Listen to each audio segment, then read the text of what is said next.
Hello friend, नमस्कार। मैं प्रीतम त्रिपाठी निवेश बाजार प्रो से आपका स्वागत करता हूं। आज हम बात करेंगे इंडेक्स ट्रेडिंग को लेके। थोड़ा सा कल का जिस तरीके से माहौल रहा वो थोड़ा सा आप लोगों को एक सावधानी के लिए इंडिकेशन दे रहा है, क्योंकि टेक्निकल्स लेवल में जो है वो ब्रेकआउट हो रहे हैं, ब्रेक डाउन हो रहे हैं।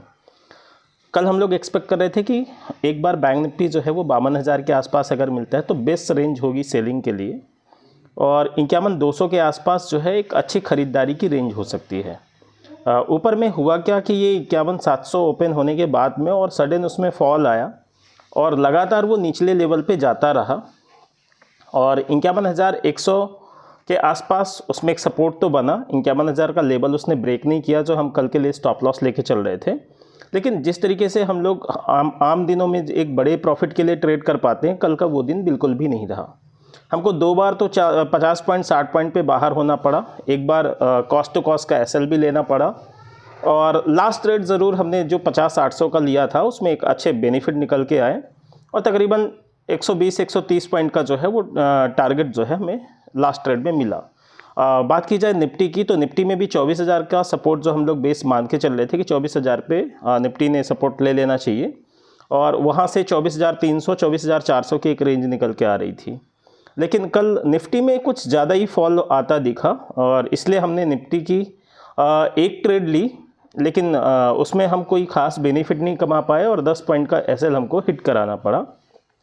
जैसे ही 24,000 का रेंज निफ्टी ब्रेक करता हुआ दिखा, उसके बाद में हमने निफ्टी में हाथ आजमाना बंद कर दिया। हालांकि उसने 23,800 का सपोर्ट लेके तकरीबन 150-200 पॉइंट का रैली ज़रूर दिया है, लेकिन हमने उस पर बिल्कुल भी ट्राई नहीं किया, क्योंकि अभी ग्लोबल मार्केट से काफ़ी वॉलेटिलिटी देखने को आ रही है। तो कभी भी कुछ भी बड़े फॉल, बड़े अप वो आपको देखने को मिलेंगे। आज के लिए हम स्ट्रैटेजी बना के चल रहे हैं। जो हमारा पिछला सपोर्ट था बैंक निफ्टी का 50,400, जो लास्ट वीक में जो है जाता हुआ दिखा था, वहाँ से एक बढ़िया रैली देके गया 52,350 की, तो उसी को आज भी हम लोग बेस मान के चल रहे हैं। और निफ्टी में एक रेंज जो है आज के लिए 23,600 तक की मान के चल रहे हैं कि कल का लो हो सकता है निफ्टी जो है वो ब्रेक करे।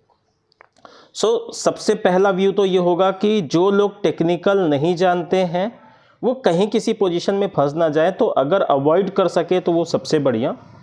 और जो लोग टेक्निकल जानते हैं उनके लिए रेफरेंस पॉइंट होंगे आज के कि 50,000 का स्टॉप लॉस के साथ में 50,375 या 50,350 आप एक बार मान के चले, 350 से लेके 460 के आसपास अगर एक जगह दिखती है बैंक निफ्टी में, तो वहाँ से बाय कर सकते हैं हम।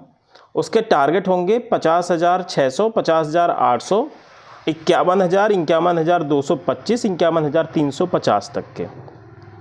शॉर्ट के लिए कल जिस तरीके से दिखा कि बैंक निफ्टी ऊपर ओपन हुआ और उसके बाद में लगातार फॉल आ गया।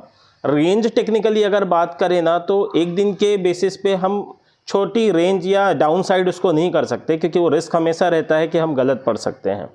तो नॉर्मल रेंज तो आ रही है 51,700 से लेके 51,900 के बीच में सेल करने की, 52,050 के एसएल के साथ में। लेकिन हो सकता है कि ये ट्रेड हमको ना मिल पाए, तो उसके लिए एग्रेसिव ट्रेडर ज़रूर एक बार 51,600 के आसपास भी अपनी पोजीशनिंग जो है कर सकते हैं। 51,550 से लेके 51,625 और 51,720 का एसएल एक्चुअली दूर का है, लेकिन उतना दूर मैं लेके जाना नहीं चाह रहा है, तो इसके लिए 725 का एसएल के साथ में एक बार हम लोग ट्राई कर सकते हैं। और उसके टारगेट देखने को मिल सकते हैं 51,400, 51,325, 51,180, 51,000, 50,875, 50,600 के। निफ्टी में भी शॉर्ट की सेम पोजीशन है। अगर देखिए कल तो निफ्टी जो है 24,000 के ऊपर क्लोज ही नहीं हुआ, और उसमें रेंज जो निकल के आ रही है वो 280, 24,280 से लेके 24,350 की आ रही है सेफ साइड, जिसको हम 24,450 के एसएल के साथ में ट्रेड कर सकते हैं। तो इस केस में आपका टारगेट बनता है 24,080 का, 24,000, 23,900, 23,800। अब एग्रेसिव ट्रेडर क्या कर सकते हैं? एग्रेसिव ट्रेडर के लिए एक ट्रेड 24,175 से भी ऑपरेट किया जा सकता है। ये पिछले 2 दिनों का, मतलब जो लास्ट 2 ट्रेडिंग सेशन थे ना, तो निफ्टी ने वहाँ पे बेस बनाने की कोशिश की थी। तो हो सकता है एक बार निफ्टी उस रेंज को टच करने के लिए आए, तो 24,175 से 24,225 का एक शॉर्ट जो है ऑपरेट कर सकते हैं 24,310 के स्टॉप लॉस के साथ में। स्टॉप लॉस ज़्यादा बड़ा नहीं रखना है। और उसके टारगेट हो जाएंगे 24,080, 24,000, 23,800, 23,720, 23,600 तक के। अब बात करते हैं स्टॉक मार्केट में इन्वेस्टमेंट के लिए क्या एक रेंज निकल के आ रही है।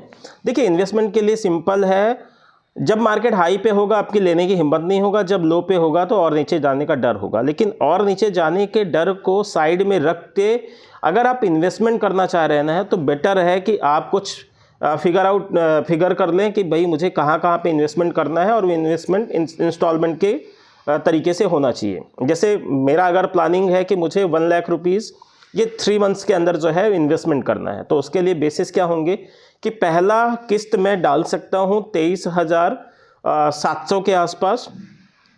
फिर मार्केट अगर किसी भी रीजन की वजह से फॉल आता है तो दूसरी किस्त मैं डाल सकता हूँ 23,200 के आसपास। मतलब 500-600 पॉइंट का इंडेक्स के बेसिस पे एक गैप रखना है। और इन केस और थोड़ा सा डिप मिलती है तो एक और किस्त मैं ऑपरेट कर सकता हूँ 22,500 पे। ये वाली किस्त थोड़ा सा डाउन रखेंगे, है ना, तभी जाके एक आपका अच्छा एवरेज निकल के आएगा। तो ये तो मैं इंडेक्स की बात कर रहा हूँ। अब इसमें जब ट्रेड करेंगे आप, तो चूंकि आप तो ट्रेड करेंगे स्टॉक में, तो वो स्टॉक को भी इसी तरीके से मैंने, हालांकि मेरे खुद के इन्वेस्टमेंट के लिए, मेरे दोस्तों के इन्वेस्टमेंट के लिए एक लिस्ट निकाली थी और उसमें प्रॉपर डाल के रखा था अक्टूबर के मिड सीरीज़ में ही कि भाई कहाँ कहाँ पे मुझे इन्वेस्टमेंट करना है। तो उसमें 20%, 15% मतलब जो भी सपोर्ट के रेंज दिख रहे थे उनके बेसिस पे हम लोग प्लान करके चल रहे थे। और ये इन्वेस्टमेंट का टाइम ड्यूरेशन जो है 3 to 5 ईयर्स का मान के चलना है। मार्केट 1 साल के अंदर अगर रिकवर हो जाता है तो वो आपके लिए बोनस होगा। तो इसी के लिए